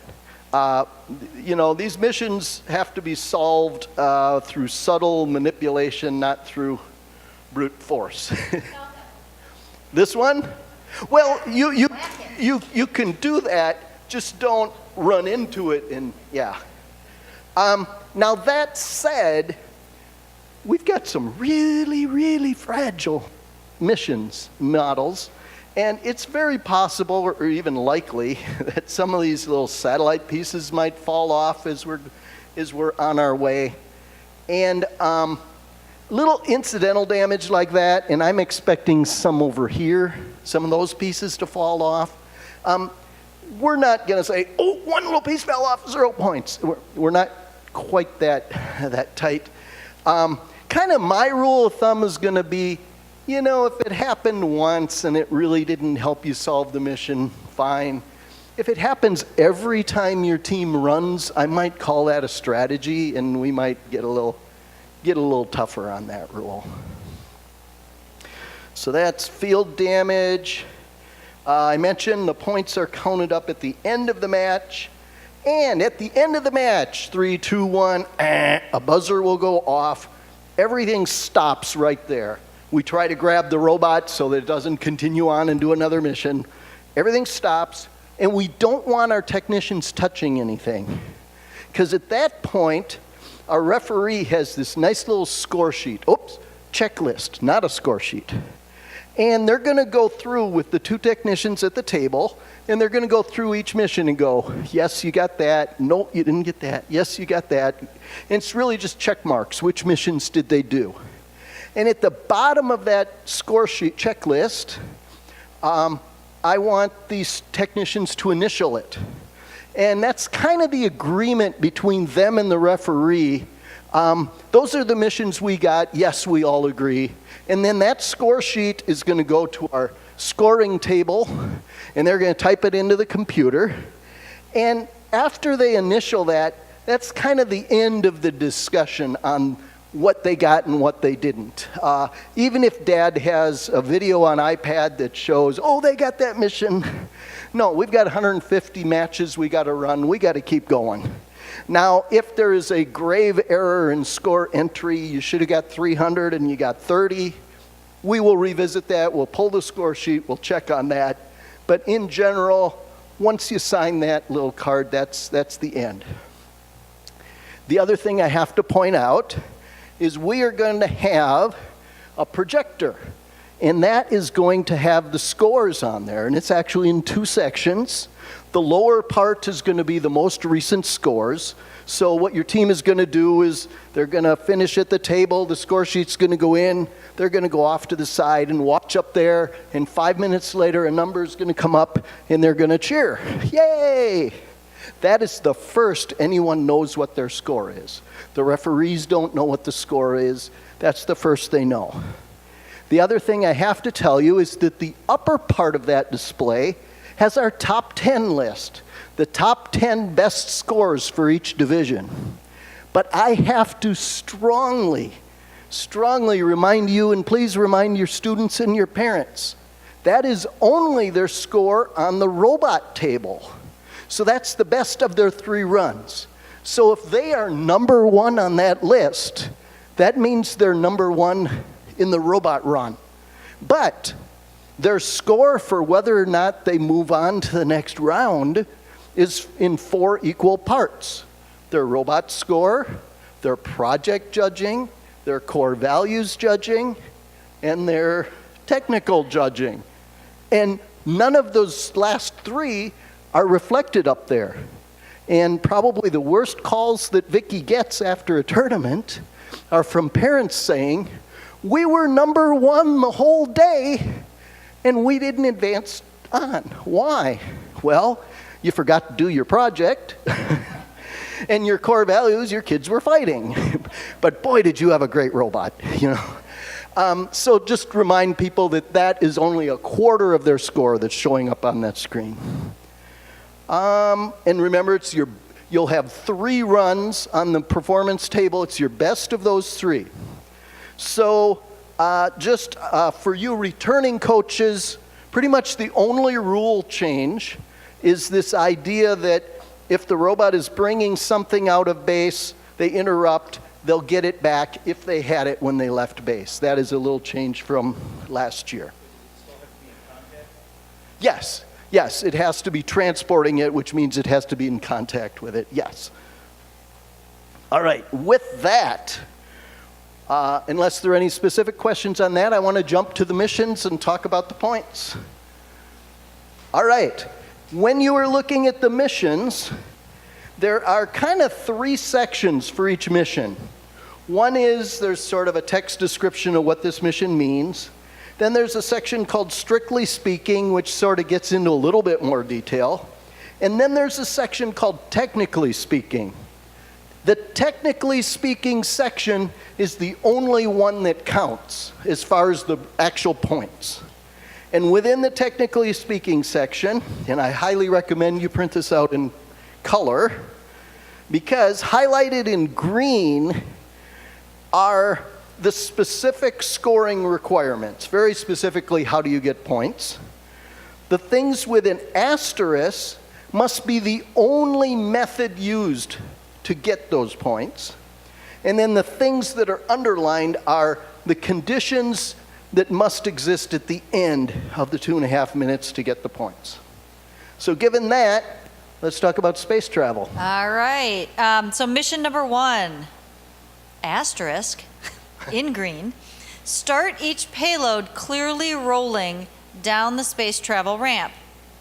For each roll, the cart must be independent by the time it reaches the first track connection. So that is right here, and what that means is the robot could be pushing this, but it must let go here. It can't be touching it past there. It must be independent of the robot. So That's 22 points. That one starts up there. the First little one, card. 22 points, starts right there, Then the supply payload is 14. which starts out in base. So if your robot can get it there, well, this isn't working as well as others do. Come on. I think we have a Uh-oh. build error there. I'll check And then the that. crew payload is 10 And points. there's the crew. And those are cumulative points. Yeah. So, quiz question for you. Can the robot set it right here? Let it go? There's nothing in the rules that say it can't. The only rule says it must be independent by this line. So it doesn't necessarily have to put it on the platform and dump.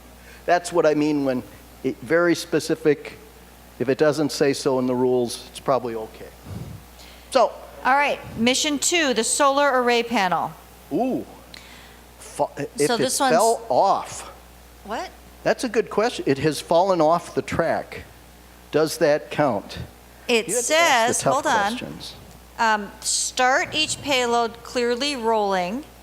Okay, then the next green part says it must be independent by the time it reaches the first track connection. It doesn't say anything about being on the There track. is nothing underlined that says it has to be on the track. So as long as it has rolled past that point, we get the points. Yeah, good. Oh, that's a good call. question. That's a new one. All right, the solar array panel. Okay, all right. Before you get to, let me point out that Yep. when you get to a performance area, there is going to be another table just like this, back to back, but switched around so that their base is going to be in that corner. So there will be another table sitting right here, and this is the solar panel for this side. There will be this table over here, their solar panel will be here, and their base will be here. And there will be another team over here running their robot at exactly the same time as your team is running. And remember, you're not going against them, especially in those first 3 rounds. They might even be in a different division. They might be in prairie and you might be in woods. So it's not really you against them, but we're all running at the same time. Now in the head-to-head tournament, you are going against them, and the team with the higher score is going to move on in the tournament. But that's just it. Hello? Oh, okay. Thought I lost my mic. All right, you ready? Yes. Okay. All right.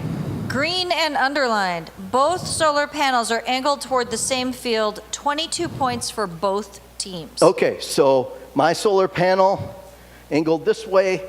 If this solar panel is angled that way, both 22. teams get 22 points. Okay. Okay? Your solar panel is angled towards the other team's field. 18 points for you. So if my solar panel is pointing that way, I get 18 points. Yes. Now, if they're both pointed that way, we both get 22 points, and I get 18 points. Yes. Yes. So that's all that there is. But And but all the- combinations thereof. right. And so if you print out this 30-page thing, all these combinations are here. Yep, so they could push theirs, we might push ours, we'll both get 18 points, nobody gets the 22 points. Yes.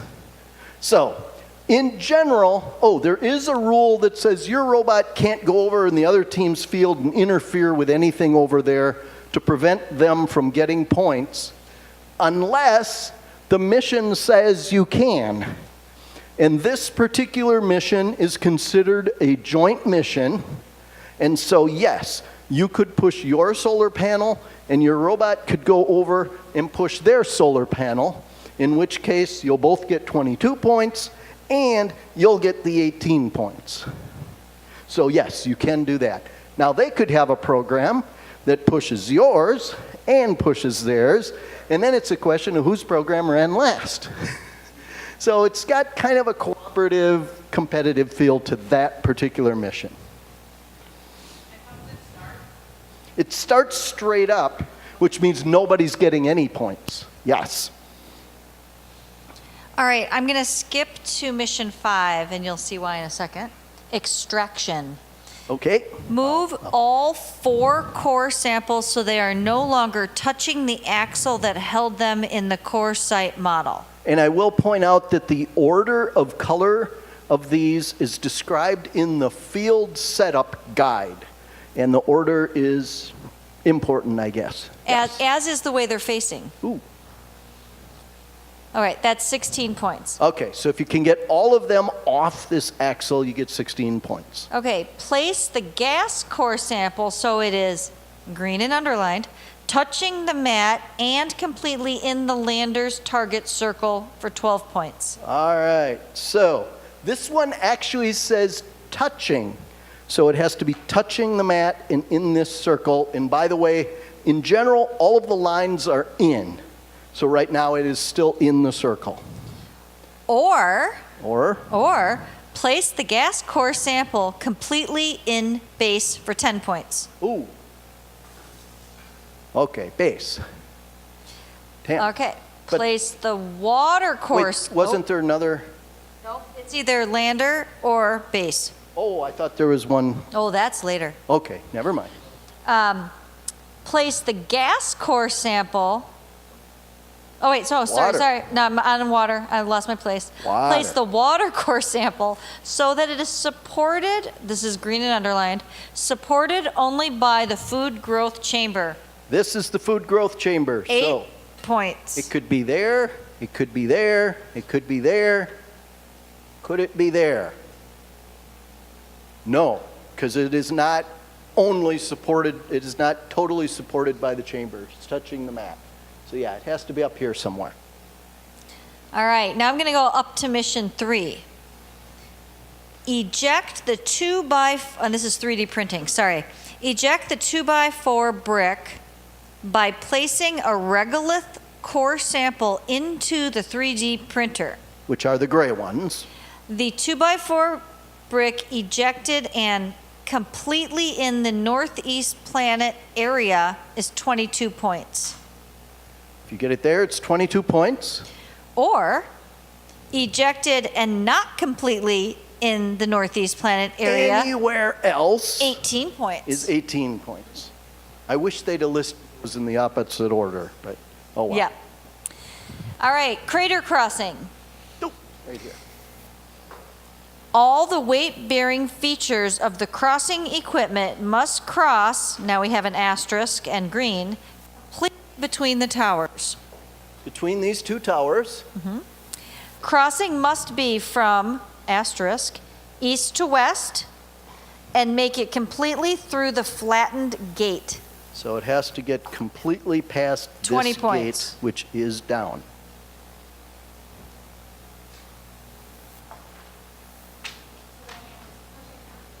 They cannot push it down. Whatever, something has to cross between the two towers, and that something has to get all the way past the gate. Now, they do talk about potentially the robot launching some other thing that does that crossing. That's possible. And if we want to get really crazy, there's nothing that prevents the robot from going over here, pulling down the gate, and then going over there and launching something to do the crossing. There's nothing in the rules that said the crossing thing has to be what brings the gate down. Are you sure? Hold on. I have to read it again. So it Something said the weight-bearing has to features cross. of the crossing equipment. Yep. Correct. It could be something else that's built that does the crossing, but yes. I believe it could be thrown over. I'm not going to tell my fourth graders that. 5th grade boys love to fling things. But yeah. Yep. Yes. It has to make it between the two top. Oh. Oh, please don't fling things off the table. That's. Is there anything underlined?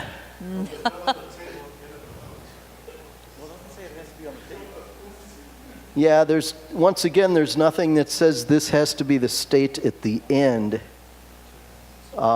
In general, things that leave the table, we sort of say are out of play and are not counting. But if you want to go by the letter of this mission, if it crosses between those two and the gate is down, you got the points. So, Okay, but the gym is dark. sounds like a field goal. Okay. And you won't find your thing again, whatever it is that they flung. Yeah. Okay, space station modules. Yes. All right, I think these are the hardest missions. This is my opinion. Yes, I was All right. going to tell you, rookie coaches, you want to kind of decide which missions are easier and which missions are more difficult. This one's on the end of impossible. I Especially the can't second. wait to see this one solved. Yes, if somebody does this mission, we have a special award we will give them. Okay. Inserted modules must not be touching anything except the habitation hub. Yep, so With no that extra in pieces mind. holding them. Move the cone model completely into base for 16 points. And I think that's doable. That's possible. Insert the tube module Which starts in base. into the habitation hub port on the west And side this is west. for 16 points. That one is really hard, but maybe somebody will do it. This is the fun one. Transfer the dock module into the habitation hub port on the east side for only 14 points. I think that is really hard for a robot to do. But somebody will surprise me, I'm sure. But if you were a rookie team, I wouldn't do that first. But it's probably the one that the fifth grade boys are going to obsess on. No, they're going to do this one. Oh, yeah. All right, spacewalk. Gerhard. Yes, move Gerhardt, who is a real guy, by the way, that works for Lego. So his body is inserted at least partly into the habitation hub's airlock chamber. Okay. Completely in is 22, partly is 18 points. It's hard to do Yep. partly. Partly is any part, including his backpack, so we've decided that is in. This is not in. There is a way to do that so that it is in, partially. So, This mission, the word body includes all of the minifig. It does not include the loop, but includes his backpack. So, all right, aerobic exercise. All right, advance the exercise machine's pointer along its dial the by, in green, moving one or both of the handle assemblies. and the handle assembly is more than just the orange part, so you could potentially pull up on the black part or push down on the orange. Yep. Get the, I will tell you that the pointer starts all the way this way, such that I think you have to do about 6 clicks before you get any points. So this is a tough to Okay. get big points. get the pointer completely in orange, 22. Completely in white is 20, or gray for 18. And for this one and for the other one that has the dial thingy, the orange includes the right and the left sides of that line, So the the line, line is is in orange. the orange. and then the gray has both sides of the line, and the white is just white. Okay. All right. Strength. Strength is pulling up on this. Lift the strength bar so the tooth strip's fourth hole comes at least partly into view as shown, 16 points. So there we've got the fourth hole right down there, just barely showing, or more, for the points. One thing I'll say about this one is if the robot just comes up here and tries to pull up, the mat is going to come up too. So there might have to be some kind of leverage on the base in order to pull that one up. All right, food production. Oh, stay over here. Spin the food growth chamber's colors so the gray weight is dropped after green but before tan by moving the push bar. So here's the push bar. We push the bar in, the colors change. It goes to green if I stop there, but if I keep pushing too far, it'll go to yellow. And so no point. So your robot has to stop just when it's on green, and this thing has to be down. So it can't be like up there. It has to have snapped down. So All right. This is the one everybody's going to do. This is my favorite. best one. Escape velocity. Get the spaceship to go so fast and high that it, here it is, green and underlined, stays up by, Yay! by pressing or hitting the strike pad. Yes. Stressing or hitting. All right. Oops, sorry. All right, satellites. Ooh. If we end up with these satellites looking like this at the state tournament, it's going to be a miracle. Yeah. Okay. Move any part of a satellite on or above the area between the two lines of the outer orbit, 8 points each. And that's these two lines here. So this one is pretty darn close. If you can just get it over there and get two of these satellites start out in base, so you can bring those here, and even that'll score because I've got an antenna there. Also, I could put these things in a bucket, made out of Lego, by the way. Can't be any non-Lego pieces, but my equipment might be a basket. I could put these in. And so if they're sitting up over here, as long as they are over those two lines, any part of them, you get the points. And that's 8 points per satellite. Yes. Yes. You cannot connect them together. You could put them in, you could build like a basket or even a pallet and set them on there, but you can't click them on. The referee has to be able to lift up one satellite and have nothing else come with it. Yeah. It's kind of Yeah. They could be on a rod, Yep, you know. yep. They could be up over here. Or, hey, this would be a good question.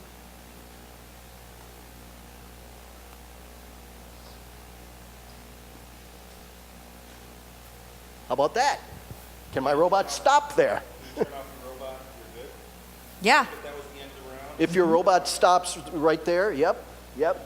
Now what you're not allowed to do is have a student here watching it and going, I'm going to turn it off at exactly the right time. Right. So I think Yeah. in that instance, a referee's not going to turn your robot off. If Yeah. you've got a minute left, they're just going to let it sit there Yeah. because you've got scoring elements on your robot. But if your robot is programmed to stop there, sure.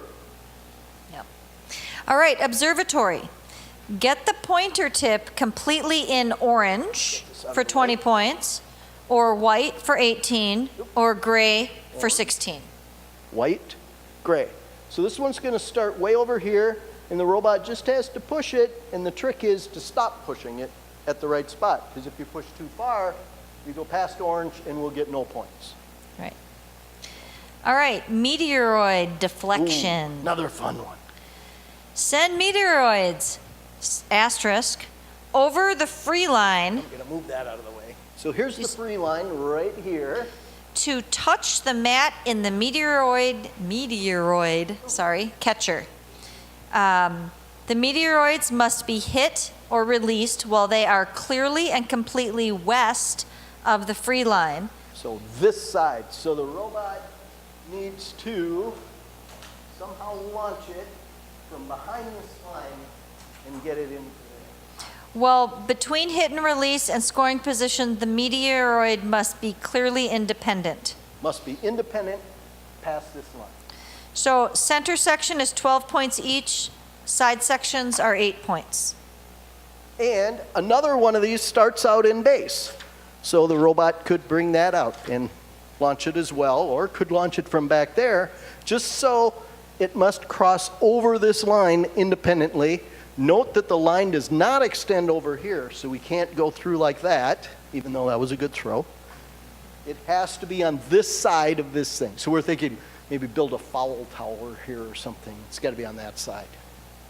Rand, you want to talk about that ring thing? Yes. Okay, this is a a goofy rule, but they say that if the meteoroid is not on this ring anymore, the technicians may remove or may ask the referee to remove that ring and get it out of the way. So this is a violation of the rule that says they can't touch anything out here. In this specific mission, if the ball is off the ring and that ring could get in the way of the robot, they may remove it or ask the referee to remove it. This is a good thing for the kids to talk to the referee about before. They might say, hey, when we hit that ball, can you grab the black ring thing? Because the referee's probably going to be able to reach that a little bit better than a fifth grader. Let's see, where are we? Lander. Oh, yeah. You ready? All right. Okay, move the lander to be, okay, green and underlined, ready? Intact, touching the mat, and completely in its target circle, 22 points. Okay, so 22 points in the circle. Or move the lander to be intact, touching the mat, and completely in the northeast planet area for 20 points. Okay. Or move both parts of the lander completely into base for 16 points. Or get all the parts, the two parts, back to base. And this 16 says, points. the lander is quote-unquote intact if its parts are connected by at least two of its 4 tan location And that's- axles. That's these axles right here have to be in these holes. 2 of the 4, 2 or more of the 4 have to be in. And we haven't figured out many ways that only 2 of them can be in, so. But that is assembled. And then just the penalties, Ran. And we talked about the penalties. Let's see, does that say in or touching? It says touching. Touching the mat. So yes, it has to be touching the mat, but it doesn't say what part of it has to be touching the mat, as long as it's intact and touching the mat. So if you release it into a basket, it's not touching the mat if you put the basket down. Yep. That's the point that I think it's trying to make. In base, it didn't say anything about touching the mat, it just has to be in base. So. Yeah. For your rookie coaches, I mentioned nobody's going to do all these, so what you really want to do is figure out sort of the easy missions that are worth a lot of points. And a matter of fact, one of the things I do with my teams are we practice a graphing exercise where one axis of the graph is the number of points a mission is worth. The other axis is how difficult is it. We plot all the missions, and then as a team, we look at it and we say, wow, do you want to do those really hard mission that's worth 8 points? Or do you want to do that really easy 22-point mission? And the answer is always, we want to do the rocket. But it's worth a try, you know. And then if you do that, draw that graph, and then show that to the judges in technical judging. The judges in technical judging want to see that whole process, the thought process that they went through to come up with this robot. They're very interested in the whole path to get there. So, questions? You can use any Lego parts, and you may not modify parts other than if it's string or the tubes, you can trim those down. There are Lego rubber bands, I think 3 different sizes of Lego rubber bands. I have not convinced Lego to make duct tape yet, but that would be my ultimate. Oh yeah, you'll see. And one thing you'll see a lot of is next year, you'll see a lot of these mission pieces on people's robots. So that's how you build up your Lego supply. Yeah. Springs, like the Lego spring. Oh, okay, so there is a rule that you are not allowed to use wind-up Lego motors. And I am very proud to say I think my team is the one that prompted that rule. Because I remember that year. one year, base was in the middle, and there was something to do there, and there. My team had 3 wind-up motors, 3, 2, 1 Lego. They'd push go. The robot would lift up this gate, and 3 different little motors would go out and do different missions. And it was fun to watch, but they decided that was not allowed. Now, if you build some sort of a Lego motor or something that releases the built-up energy, sure. We have had some teams use pneumatics. We have had some teams use springs and things. So yeah, those are all allowed.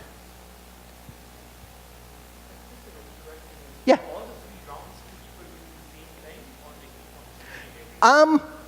Most teams you'll see, they all run the same missions for those 3 rounds, but I think there might be a smart strategy that says, wow, we've got 3 missions that always get us points, and then we've got Joey's mission, which is really risky, but if it works, we get 100 points.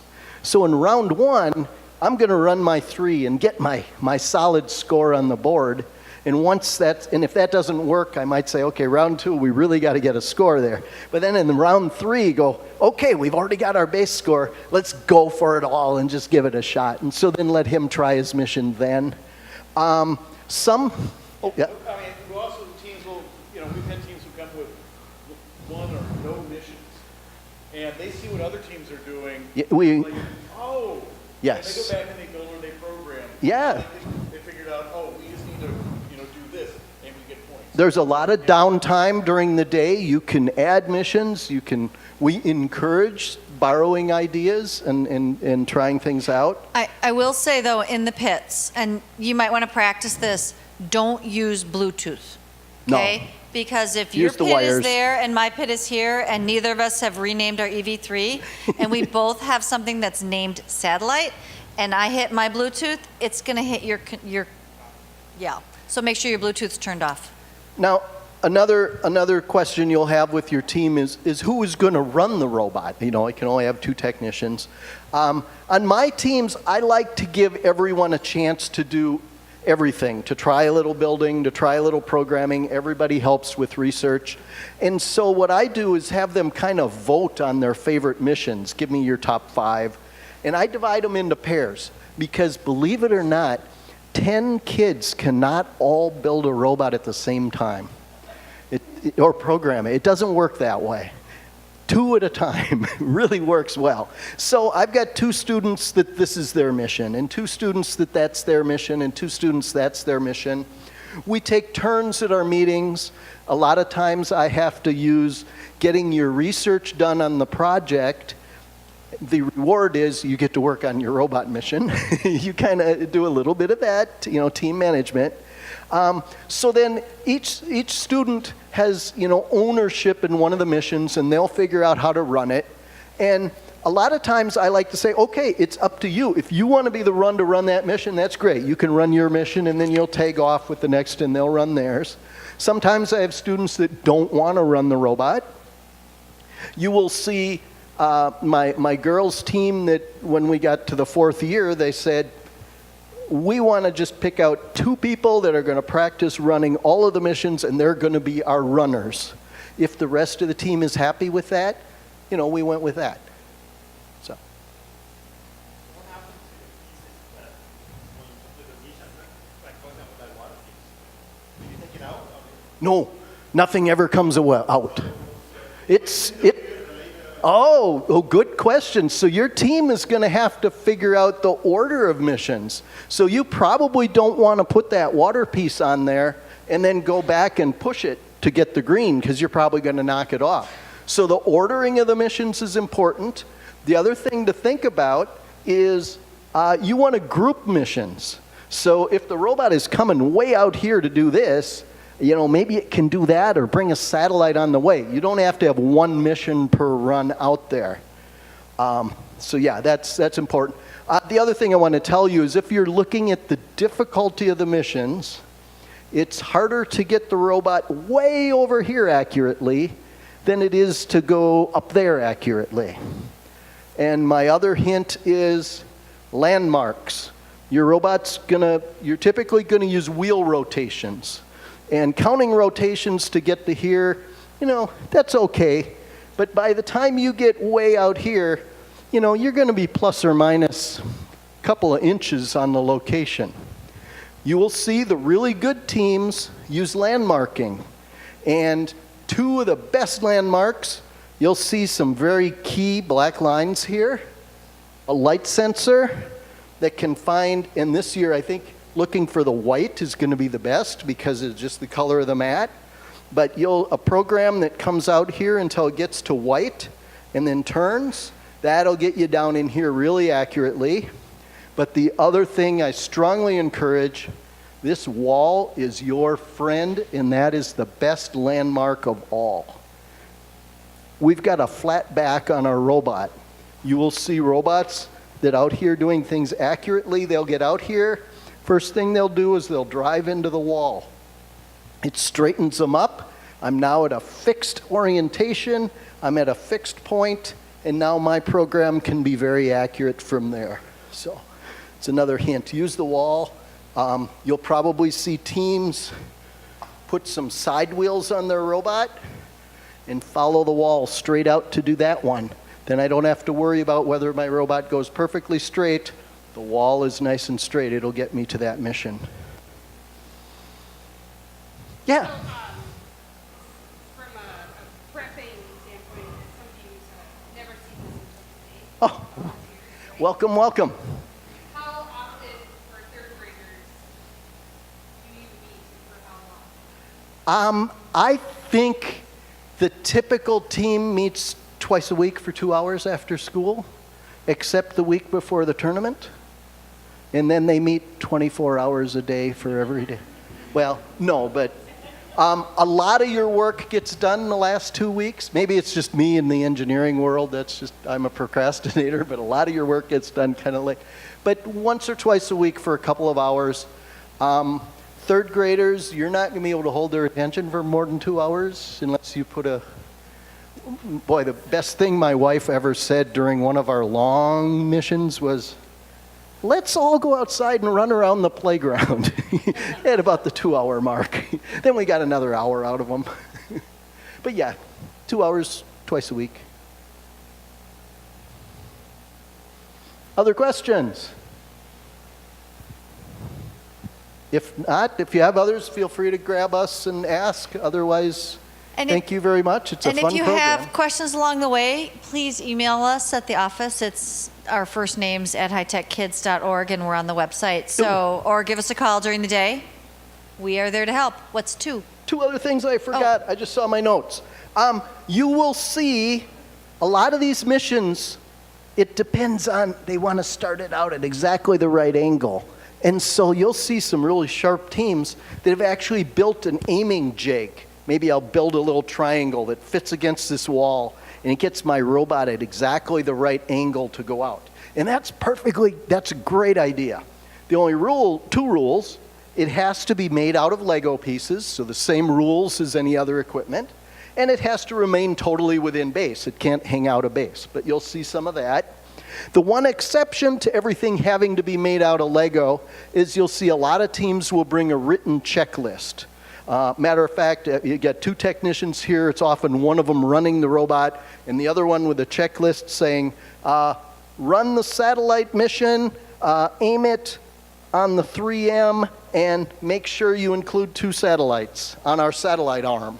And they'll sort of be, and they can have that written on some crib notes and bring that to the table. So, all right, yeah. Oh yeah, back up your software. Yep.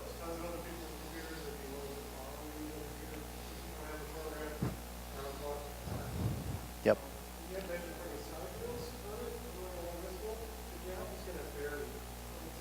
Oh yes. So trying to go up against this wall, maybe not as good as doing like a jig where you line up. Yes, we've had teams that have gone out there, done a mission, and said, boy, I can go back and do that 22-point mission. I will take a 3-point penalty to bring my robot back to be able to try that mission. Yep. Correct. But you're down 18 points. So, well, yep. Since there are only 3 this year, I think we're going to see that. We might see that a lot this year, actually.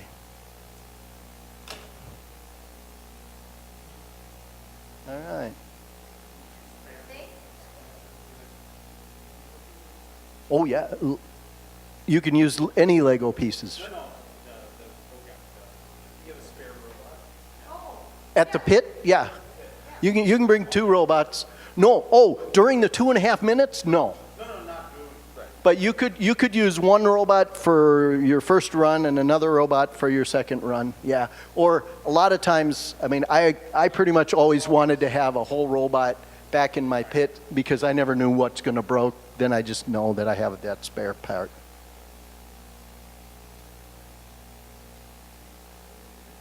Yeah. As I've coached for 6 years, and then I've been volunteering since 4.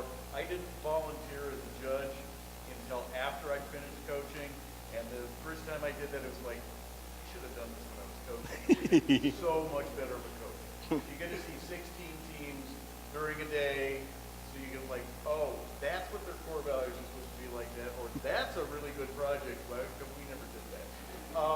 You know, where it's like, wow, we're pretty good. It really does help coaching if you volunteer to judge or rep. And it's fun, too. I mean, but again, you get to see all these teams. Oh, it's a And blast. there's a lot of like, oh, wow, or oh, my God. But it's, you know, if you've got the time, it will make you so much better of a coach. Yeah. For someone who hasn't done a lot of the programming or robot building, is that the really scary part maybe?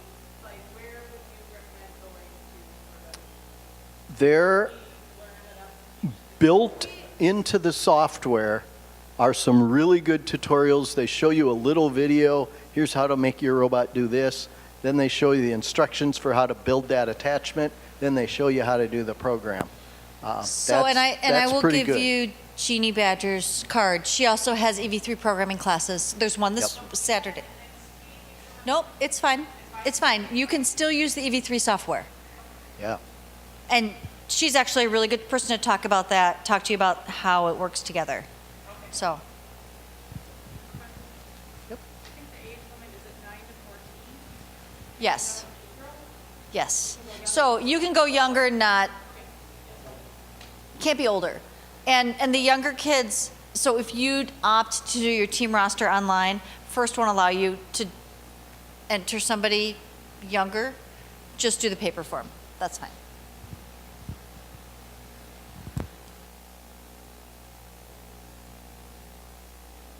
All right. Thank you very much.